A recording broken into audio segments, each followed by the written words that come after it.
চারুকলায় পুরল ফ্যাসিবাদের মুখাকৃতি ও শান্তির পায়রা মোটিভ। অবিলম্বে নির্বাচনের রোডম্যাপ ঘোষণার আহ্বান জামায়াত সেক্রেটারি জেনারেলের। নড়াইলে দুর্বৃত্তের ছুরিকাঘাতে একজন নিহত। মার্চ ফর গাজা কর্মসূচিতে কিছুটা পরিবর্তন করা হয়েছে। উপজেলা বিএনপির সহসভাপতি যোগ দিলেন জামায়াতে। হ্রদে ফুল ভাসিয়ে পাহাড়ে শুরু বৈশাখী। সংবিধান সংস্কার প্রস্তাবে মুক্তিযুদ্ধকে খাটো করা হয়েছে, অভিযোগ জাসদের। আবারও বিশ্বকাপ আসছে বাংলাদেশে। দর্শক, শুনছিলেন দিনের খবরের প্রধান প্রধান শিরোনাম, এবার বিস্তারিত। তার আগে গ্রামের কাগজের ইউটিউব চ্যানেল সাবস্ক্রাইব করুন এবং সব খবর পেতে ফেসবুক পেজ ফলো করে রাখার পাশাপাশি ওয়েবসাইট ভিজিট করুন। ঢাকা বিশ্ববিদ্যালয়ের চারুকলা অনুষদে আগুন লেগে বর্ষবরণ আনন্দ শোভাযাত্রার একাধিক মোটিভ ক্ষতিগ্রস্ত হয়েছে। শনিবার সকালের দিকে লাগা আগুনে শোভাযাত্রার জন্য তৈরি করা ফ্যাসিবাদের মুখাকৃতি এবং শান্তির পায়রা মোটিভ পুড়ে গেছে। কিভাবে আগুন লাগলো তা তদন্ত করে জানানো হবে বলে গণমাধ্যমকে বলেছেন চারুকলা অনুষদের ডিন আজহারুল ইসলাম। শুক্রবার আয়োজন সংশ্লিষ্টরা জানিয়েছিলেন, এবার শোভাযাত্রায় বড়, মাঝারি এবং ছোট মোটিভ থাকবে।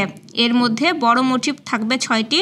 সবার সামনে থাকবে ফ্যাসিবাদের মুখাকৃতি। নারীর দাতাল এই মুখাবয়বে মাথায় রয়েছে খাড়া দুটো শিং। পুলিশ ঘটনাটিকে রহস্যজনক বললেও এখনো পর্যন্ত কিভাবে আগুন লেগেছে তার নিশ্চিত হওয়া যায়নি।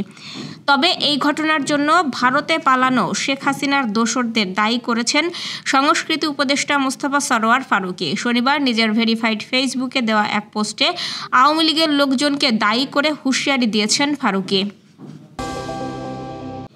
বাংলাদেশ জামায়াতে ইসলামীর সেক্রেটারি জেনারেল ও সাবেক সংসদ সদস্য অধ্যাপক মিয়া গোলাম পরোয়ার দেশ ও জাতির কল্যাণে প্রয়োজনীয় রাজনৈতিক সংস্কার সম্পন্ন করে দ্রুত নির্বাচনের রোডম্যাপ ঘোষণার আহ্বান জানিয়েছেন। শুক্রবার চট্টগ্রামের ইঞ্জিনিয়ার্স ইনস্টিটিউটে জামায়াতের চট্টগ্রাম মহানগর আয়োজিত দিনব্যাপী রুকুন শিক্ষা শিবিরের প্রধান অতিথির বক্তব্যে তিনি এসব কথা বলেন।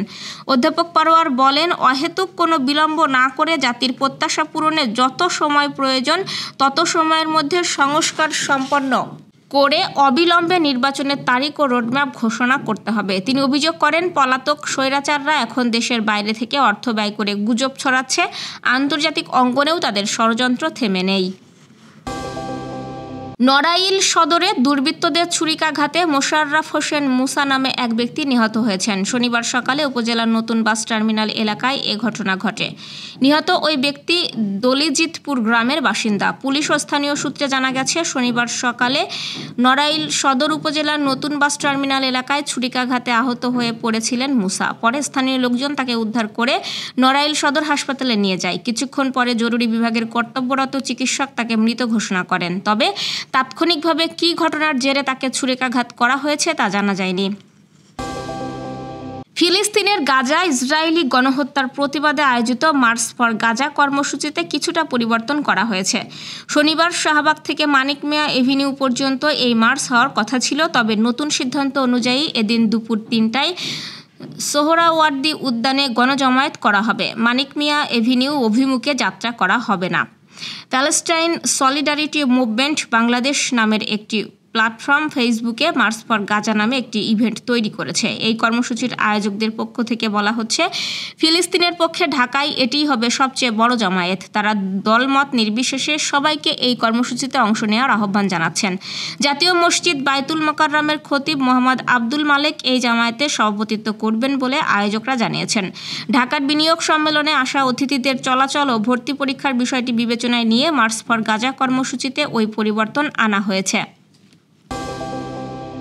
জামালপুরের ইসলামপুর উপজেলা বিএনপির বর্তমান কমিটির সহসভাপতি আলী হোসেন বাংলাদেশ জামায়াতে ইসলামীতে যোগদান করেছেন।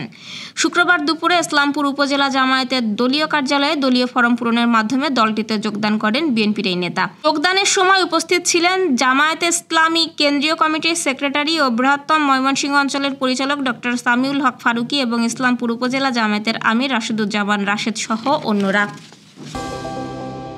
রাঙামাটিতে পাহাড়ের অন্যতম প্রধান উৎসব বৈশাখী মূল আনুষ্ঠানিকতা শুরু হয়েছে হ্রদের জলে ফুল ভাসিয়ে। এই আয়োজনের মধ্য দিয়েই শুরু হয় পাহাড়ের সবচেয়ে বড় সামাজিক উৎসব বৈশাখী। শনিবার ভোরের প্রথম আলোয় পূর্ব আকাশে সূর্য উঁকি দিতেই রাঙামাটির হ্রদ পাড়ে জড়ো হতে থাকেন পাহাড়ি নারীরা।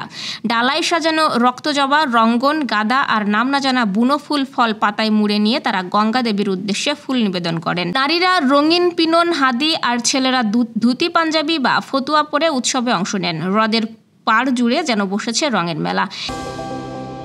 সংবিধান সংস্কার কমিশনের প্রস্তাবে মুক্তিযুদ্ধ ও 2024 সালের গণ অভ্যুত্থানকে সমান গুরুত্ব দেওয়ার চেষ্টা করা হচ্ছে বলে অভিযোগ করেছেন বাংলাদেশ জাসদ।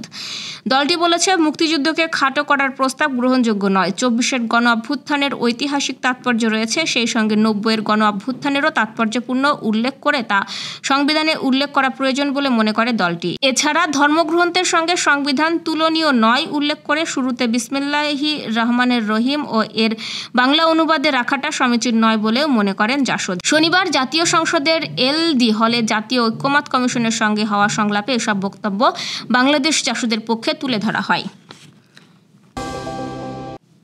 সেই 2014 সালের বাংলাদেশ সবশেষ কোনো বিশ্বকাপ আয়োজন করেছিল। এরপর গেল বছর নারী টি-20 বিশ্বকাপ হওয়ার কথা ছিল বাংলাদেশে, তবে শেষ মুহূর্তে তা সরে যায় রাজনৈতিক অস্থিতিশীলতার কারণে। তবে সেই আক্ষেপটা শিগগিরই ঘুচে যাচ্ছে বিসিবির।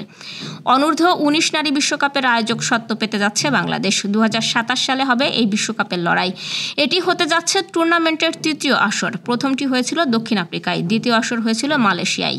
দুটো আসরে জিতেছে ভারত। বাংলাদেশ ক্রিকেট বোর্ড ইতোমধ্যেই এই টুর্নামেন্টের জন্য প্রস্তুতি নিতে শুরু করেছে, যদিও তা শুধু দলকে নিয়েই। প্রথম বিভাগের ক্লাব ও বয়সভিত্তিক পর্যায়ের কোচদের সমন্বয়ে প্রতিভা খুঁজে বের করা আর তাদের পরিচর্যার দিকে নজর দিয়েছে বিসিবি। দর্শক, এই ছিল দুপুরের আয়োজন। এতক্ষণ সাথে থাকার জন্য ধন্যবাদ।